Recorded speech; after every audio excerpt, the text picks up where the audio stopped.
تو کسی نے اس کو کہا یہاں ٹھہرے ہوئے ہو؟ اس نے کہا کہ مسلمانوں کے نبی سے اس گھوڑے کا سودا کر لیا، تو وہ قیمت لینے گئے۔ تو اس نے کہا مجھ سے زیادہ پیسے لے لو۔ کہا میں ان سے سودا کر چکا ہوں۔ کہا کوئی گواہ تھا؟ کہا نہیں۔ کہا مکر جانا۔ اتنے میں حضور قیمت لے کے تشریف فرما ہوئے تو سوا نے کہا کہ میں نے تو آپ کو گھوڑا بیچا ہی نہیں۔ حضور کہیں ابھی ابھی میرا تیرا سودا طے ہوا ہے۔ وہ کہ کوئی بات ہی نہیں ہوئی۔ لوگ جمع ہو گئے، ہجوم بن گیا۔ جب لوگوں کا پریشر بنا تو سوا نے سمجھا کہ صادق بھی یہ ہیں، امین بھی یہی ہیں، تو لوگ تو ان کو ہی سچا مانیں گے، مجھے تو لوگ غلط کہیں گے، میری شہرت بھی کوئی اتنی اچھی نہیں ہے۔ میرا خیال تھا کہ وہ آئیں گے، قیمت دینا چاہیں گے، میں مکر جاؤں گا، بات ختم ہو جائے گی، تو لوگ جمع ہو گئے۔ اس نے کہا اچھا جی آپ بتائیے، جب دو آدمیوں کے مابین یوں نزاع بن جائے تو آپ کی شریعت میں تصفیہ کی صورت کیا ہے؟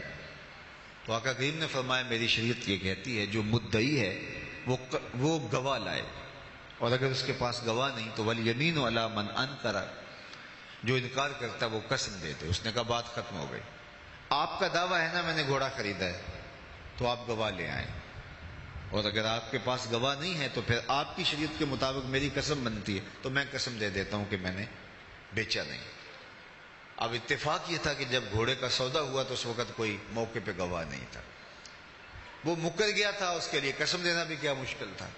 اس نے کہا جی ٹھیک ہے، آپ کی شریعت کے مطابق ہی فیصلہ طے ہوا، اگر آپ نے گھوڑا خریدا تو گواہ لائیے، نہیں تو مجھ سے قسم لے لیجئے۔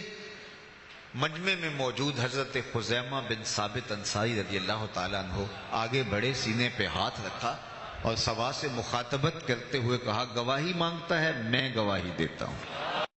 اللہ کے رسول نے تم سے گھوڑا خریدا ہے اور جتنی قیمت میں بتا رہے اتنے میں سودا ہوا ہے۔ اب وہ مفت تو دے نہیں رہا تھا، اس نے باقاعدہ اپنی مرضی کی قیمت سے طے کیا تھا، بس زیادہ پیسوں کے لالچ میں آ گیا تھا اور مکر گیا۔ اس نے راستہ نکلنے کا پا لیا، کہا جی ٹھیک ہے میرا مطالبہ پورا ہو گیا۔ اس نے گھوڑا دیا، حضور نے قیمت دی، لوگ ہٹنے لگے، مجمع چھٹنے لگا، تو حضور نے حضرت خزیمہ کو قریب بلایا، کہا گھوڑا بھی مل گیا، بات بھی سچی، لیکن تم نے گواہی کیسے دی؟ تم تو موقع پہ تھے ہی نہیں۔ تو سنو جو حضرت خزیمہ بن ثابت انصاری نے کہا، آپ کے سینے میں ٹھنڈ پڑ جائے گی۔ میں تقریر یہیں بھی چھوڑ دوں تو آپ ناراض نہیں ہوں گے، اتنی خوبصورت بات ہے۔ تو حضرت خزیمہ بن ثابت انصاری رضی اللہ تعالی عنہ کو فرمایا تم نے کیسے گواہی دی؟ تم تو موقع پہ موجود ہی نہیں تھے۔ تو حضرت خزیمہ بن ثابت بولے حضور گھوڑا کیا ہے، آپ کے کہنے پہ ہم نے رب کی گواہی دے دی۔ رب کو دیکھا تھا آپ نے کہا نا، جنت اور دوزخ کی گواہی دے دی آپ نے کہا تھا، تو گھوڑا بھی آپ ہی کہہ رہے تھے۔ تو حضور نے حضرت خزیمہ بن ثابت انصاری کا ہاتھ پکڑا اور فضا میں بلند کیا، کہا جانے والوں ٹھہر جاؤ، رک جاؤ، کسی عدالت کچہری میں گواہوں کی ضرورت ہو تو میری شریعت دو گواہ مانگتی، لیکن جہاں میرا خزیمہ ہوگا ایک کی گواہی دو کے قائم مقام ہوگا۔ میرے امام بولے فیض پہنچا اے رضا احمد پاک کا، فیض پہنچا اے رضا احمد پاک کا، ورنہ ہم کیا جانتے خدا کون ہے۔ جو عقل و خیرت کی حدود سے ورا ہے تو اس پر یقین کیسے نصیب ہوا؟ یقین مصطفیٰ جان رحمت کی چوکھٹ سے نصیب ہوا۔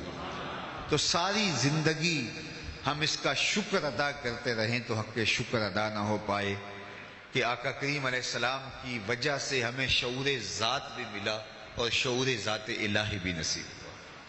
ہمیں توحید کا تعقل اور نور اور ایمان اور تیقن اور یقین بھی نصیب ہوا، اور ہمیں اپنے من سے بھی آشنائی ملی۔ اور اگر یہ دولت نہ ملتی تو آج بھی ہماری پیشانی کسی بت کے آگے رسوا ہو رہی ہوتی، ہم کسی پتھر کو اپنا معبود مان رہے ہوتے۔ ایک شخص اسلام لانے کے بعد جاہلیت کی کہانی چھیڑ کے بیٹھ جاتا ہے اور کہا کہ جب میں اسلام نہیں لایا تھا تو اس دور کی دو باتیں ہیں، ایک یاد آتی ہے تو ہنسی نہیں رکتی، ایک بات یاد آتی ہے تو آنسو نہیں تھمتے۔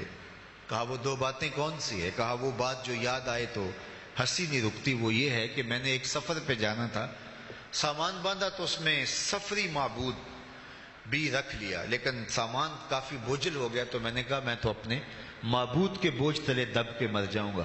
تو میں نے وہ پتھر کا خدا نکال کر کے ایک طرف رکھ دیا اور ایک آٹا گوندھ کر کے چھوٹا سا معبود تیار کر لیا، اس کو دھوپ میں رکھ کے خشک بھی کر لیا اور اپنے سامان میں رکھ لیا۔ راستے میں پوجا پاٹ بھی چلتی رہی۔ تو شاید سفر اندازہ سفر کے مطابق تھا، لیکن سفر کو ایک دو دن اوپر چلا گیا تو توشہ ختم ہو گیا۔ جب توشہ ختم ہو گیا تو پہلے تو میں نے گوارا کیا، لیکن جب انتڑیوں میں بل پڑنے لگے تو مجبور ہو کر کے میں نے سامان سے وہ آٹے کے بنے ہوئے معبود کو نکالا اور پتھر پہ رکھ کے کوٹا، پھر اس میں پانی ڈالا، پھر اس کو گوندا، پھر اس کی روٹی پکائی اور کھاتے ہوئے کہا میرے خدا اب کام نہیں آئے گا تو کب آئے گا، اب تو بھوک سے میری جان بھی نکل رہی ہے۔ آج اس معبود باطل کی بے بسی یاد آتی ہے تو میری ہنسی نہیں رکتی۔ کیسا معبود تھا کہ جو اپنے پجاری سے اپنا تشخص بھی نہ بچا سکتا تھا۔ اور ایک وہ بات جو مجھے یاد آتی ہے تو میرے آنسو نہیں رکتے، اور وہ بھی ایک لمبی مسافت کی کہانی ہے۔ میری بیوی امید سے تھی اور میں کئی سالوں کے لیے سفر پہ جانا تھا، واپس پلٹا تو میرے آنگن میں ایک بیٹی کھیل رہی تھی، اور میری بیوی نے اس ڈر سے کہ کہیں بیٹی کو زندہ درگور نہ کر دے تو اس کے توتلے لہجے میں میرے لیے محبت بھرے جملے رکھ دیے تھے۔ میں جو ہی گھر کی دہلیز عبور کرتا ہوں تو وہ دوڑ کر کے میری ٹانگوں سے لپٹ جاتی ہے اور یا ابتا ہو یا ابتا ہو کہہ کے مجھ سے مخاطبت کرتی ہے۔